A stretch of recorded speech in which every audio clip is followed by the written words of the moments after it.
Terima kasih memilih Buletin 1.30 5 Jun. Saya Nik Nur Syuhadani Hassan. Tajuk utama hari ini. Kadar vaksinasi dos pertama Malaysia antara tertinggi di Asia Tenggara. Insiden ceroboh ruang udara negara akan dibincang dengan China Isnin depan.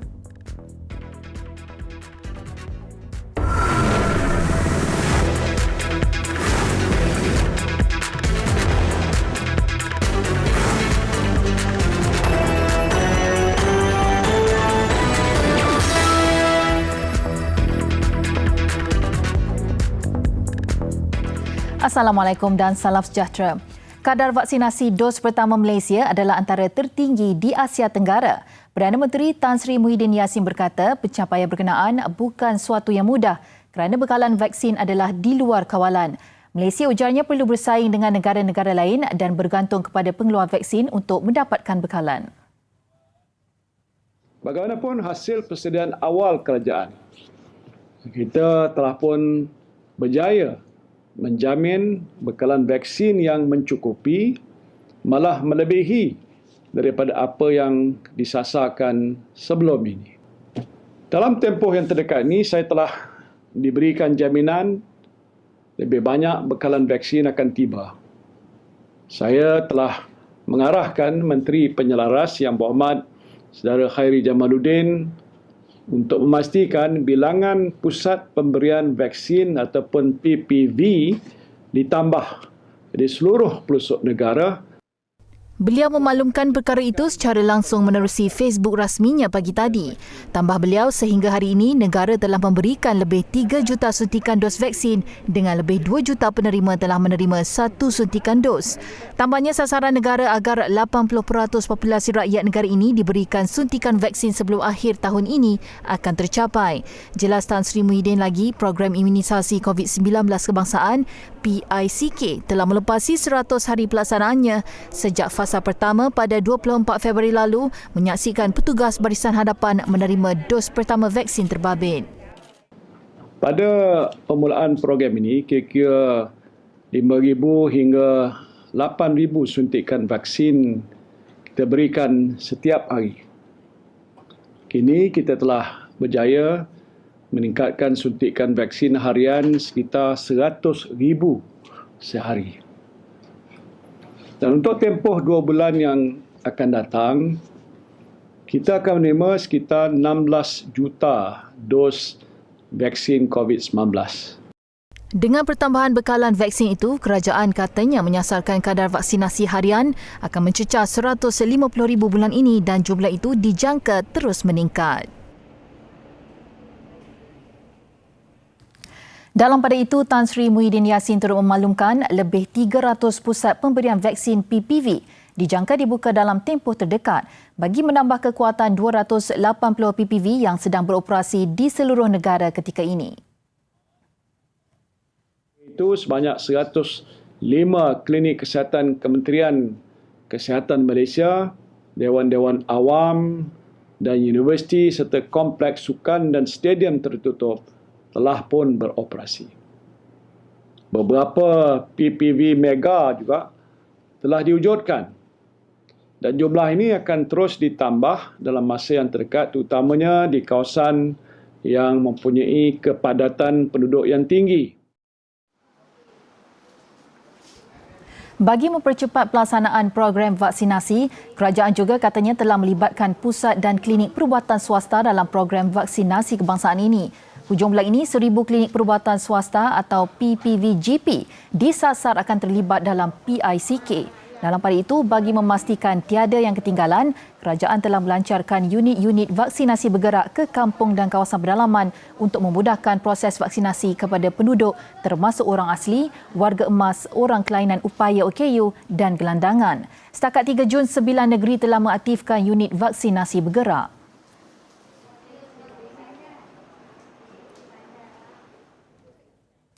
Kerajaan yakin sasaran untuk mencapai imuniti kelompok sebanyak 80% dalam negara pada hujung tahun ini dapat direalisasikan mengikut jadual yang dirancang. Bagaimanapun dilaporkan, negeri Terengganu masih menjadi negeri terendah dari segi pendaftaran dan pemberian vaksin itu, iaitu sekitar 40% berbanding negeri lain, membabitkan penduduk yang tinggal di kawasan pedalaman.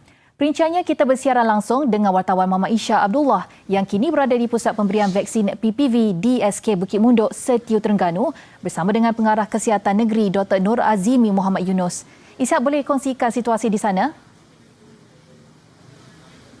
Terima kasih Supentas dan setelah saya berada di lokasi ini di SK Bukit Munduk Setiu ini melihat perkembangan terkini orang ramai mula mendapatkan vaksin, saya merasakan angka 40% itu tidak dikemas kini kerana hari ini sahaja 700 penduduk di Mukim Hulu Nerus 2 ini datang untuk mendapatkan vaksin di PPV SK Bukit Munduk ini. Dan untuk bercakap dan memperincikan program imunisasi COVID kebangsaan PICK di Hulu Nerus 2 ini bersama saya iaitu Dr. Nur Azimi Muhammad Yunus, Pengarah Kesihatan Negeri Terengganu.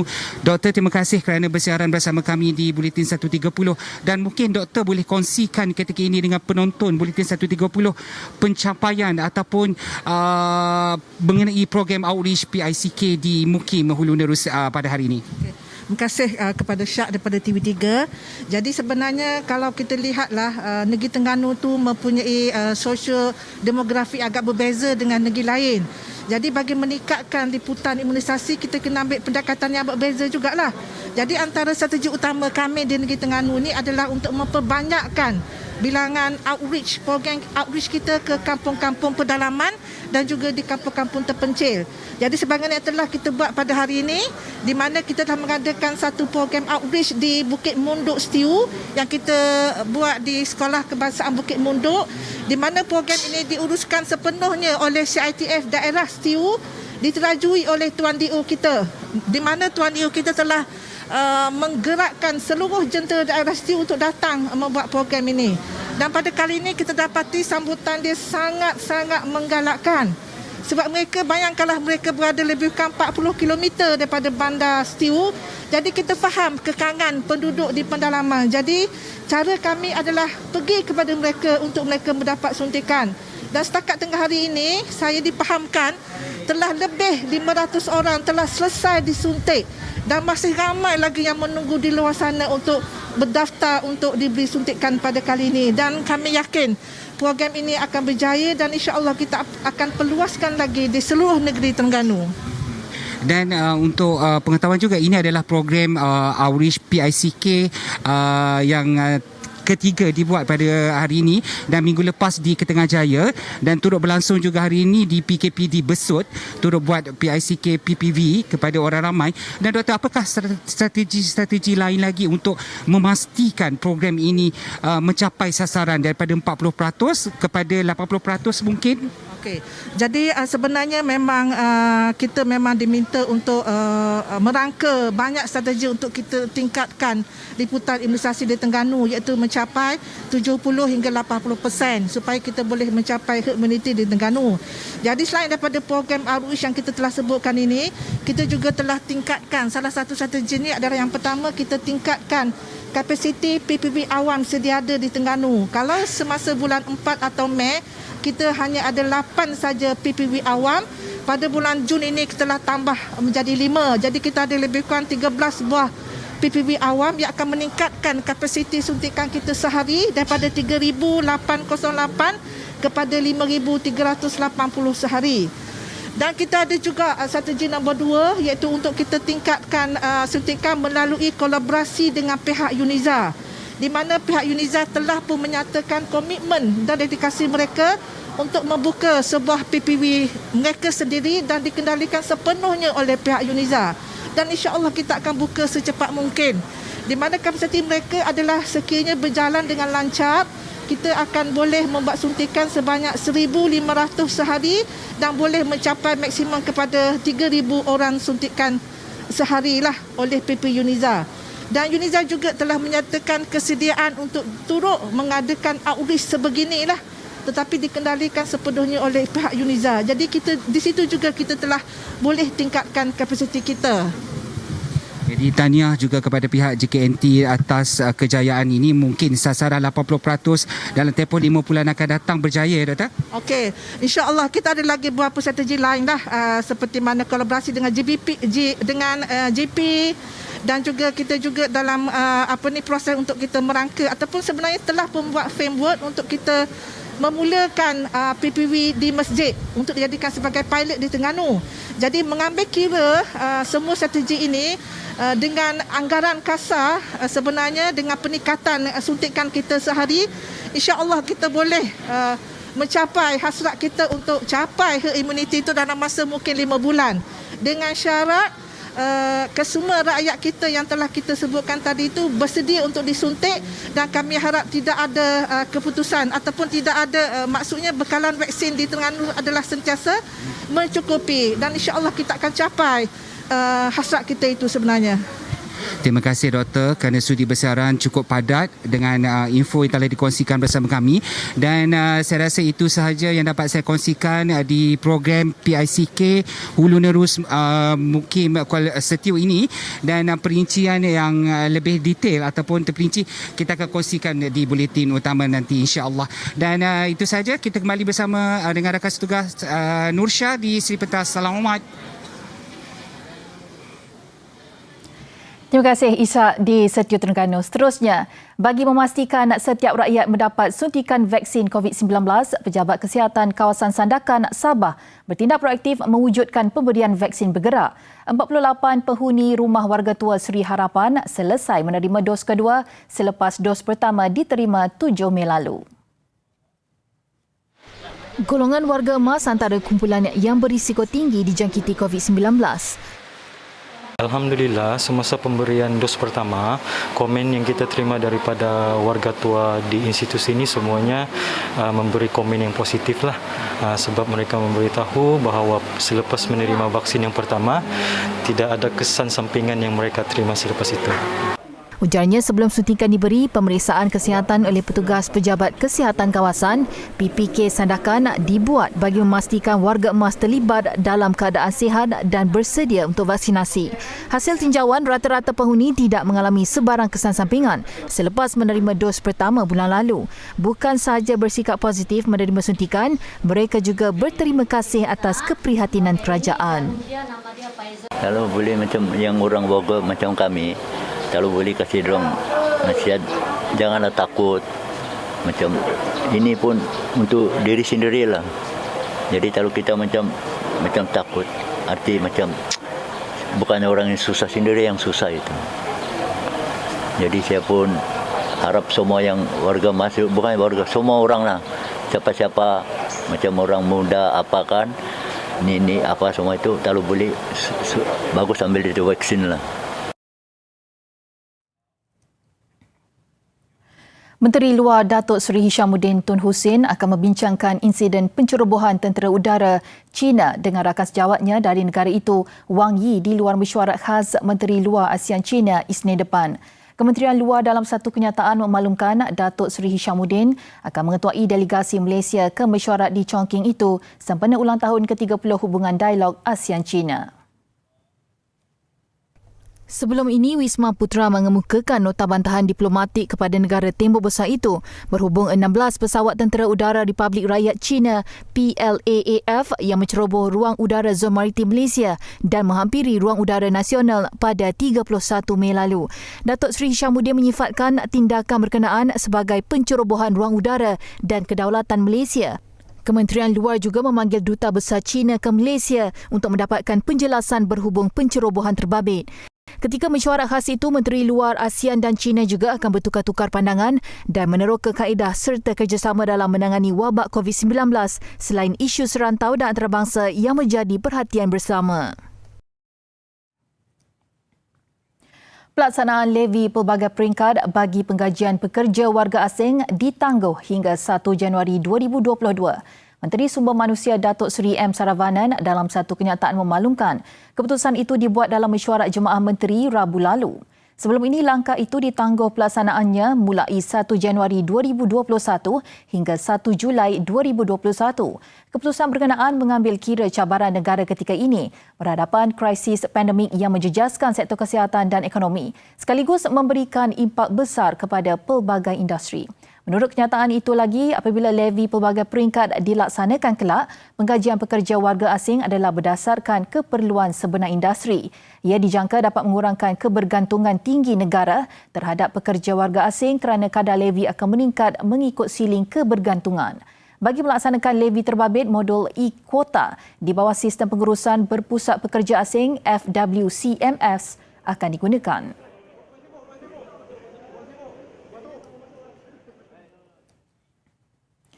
Lebih 500 pengilang di Melaka diberi amaran agar tidak melanggar SOP semata-mata mahu meraih keuntungan berlebihan sepanjang sekatan pergerakan penuh ketika ini. Tegas Pengerusi Jawatan Kuasa Pemantauan SOP Negeri Ramli Muhammad Ali, pihaknya akan mengambil tindakan dengan mengenakan kompaun serta-merta jika terbukti pengilang melanggar SOP ditetapkan. Kerajaan negeri sekarang ni, semua tindakan kita kena bagi tindakan yang keras. Nombor tak ada lagi apa?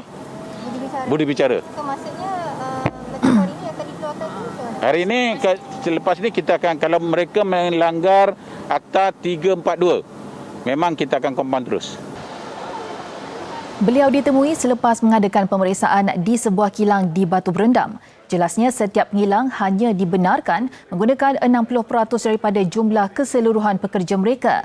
Menurutnya, 520 kilang di seluruh Melaka dibenar beroperasi sepanjang sekatan pergerakan penuh dilaksanakan sehingga 14 Jun ini. Daripada jumlah itu, kira-kira 60,000 pekerja dibenar bekerja di seluruh negeri sepanjang tempoh berkenaan.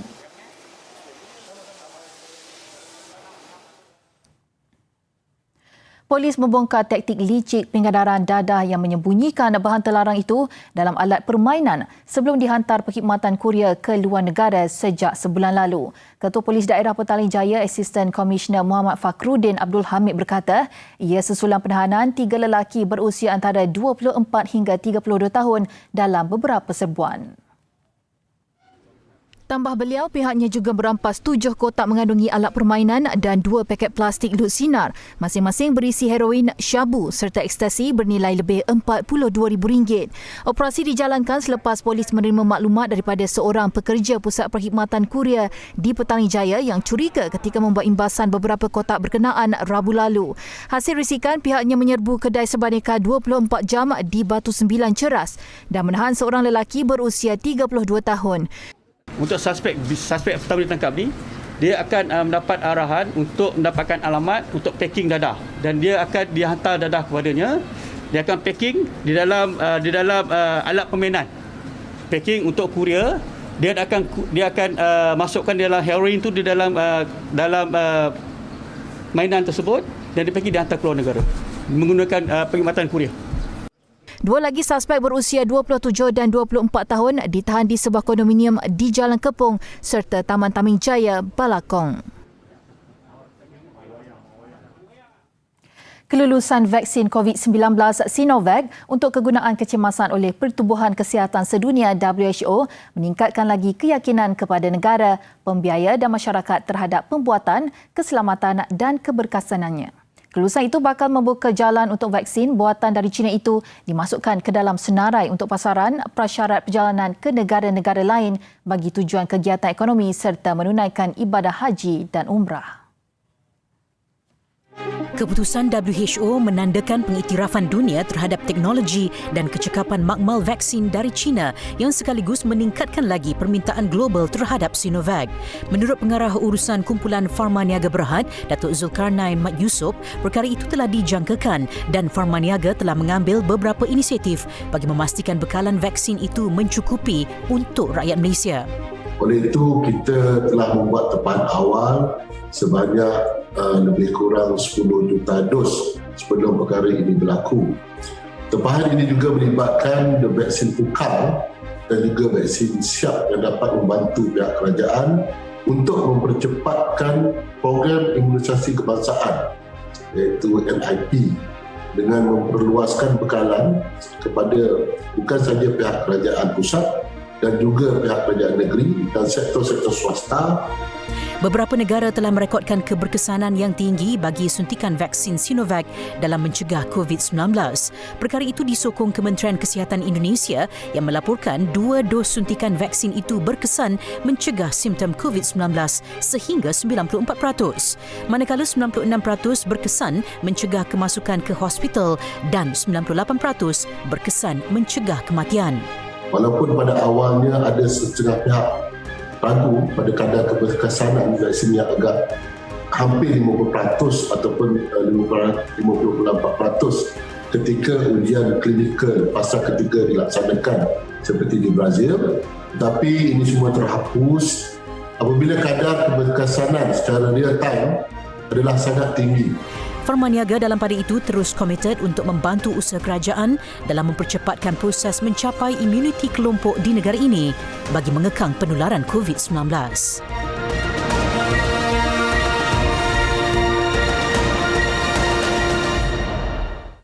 Besar impaknya. Selepas hasilnya, Pantas menampilkan prosiding ini secara dalam keuangan maya. Berita di jari. Subscribe YouTube Bulletin TV3. Bertemu kembali.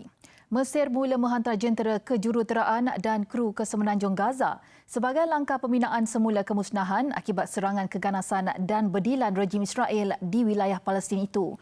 Menurut portal berita Mesir Ahram Online, kelengkapan itu merangkumi truk, jentolak dan kren akan membuang serpihan dan runtuhan daripada sisa bangunan yang musnah.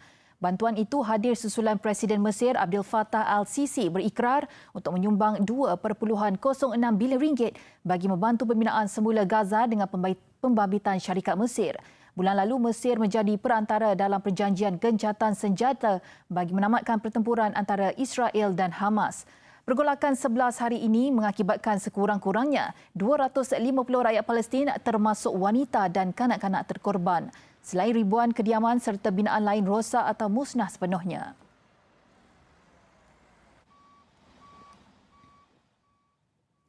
Wakil Persatuan Negara-Negara Asia Tenggara ASEAN bertemu pemimpin junta Myanmar Min Aung Hlaing semalam. Pertemuan itu berlangsung selepas 6 minggu sidang kemuncak wilayah darurat mengenai krisis yang berlaku di negara itu berikutan rampasan kuasa tenteranya.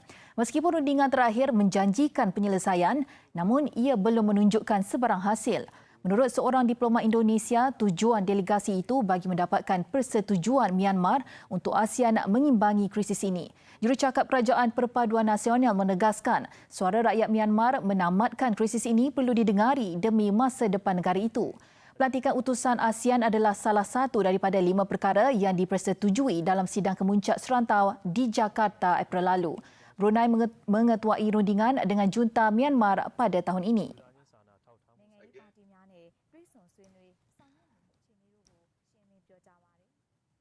Agensi Kawal Selia Ubat-ubatan dan Kesihatan Britain meluluskan penggunaan vaksin Pfizer-BioNTech kepada kanak-kanak berusia 12 hingga 15 tahun. Menurut Setiausaha Kesihatan United Kingdom, Matt Hancock, keputusan terbabit dicapai selepas data ujian klinikal menunjukkan keberkesanan vaksin COVID-19 terhadap golongan ini. Jelasnya United Kingdom telah memesan bekalan vaksin mencukupi untuk diberikan kepada kumpulan berkenaan. Bagaimanapun, kerajaan akan memantau rapat perkembangan ujian klinikal sebelum mula diedarkan. Sebelum negara itu, Amerika Syarikat dan Kesatuan Eropah turut meluluskan penggunaan Pfizer kepada golongan sama.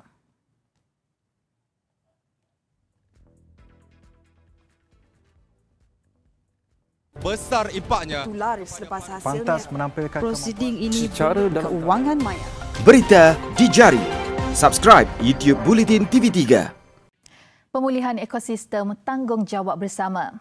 Sempena sambutan Hari Alam Sekitar yang disambut setiap 5 Jun, saksikan 2 sahabat di Indonesia mengkita semula plastik dan dijadikan batu bata. Dengan itu, salam hormat dan Assalamualaikum.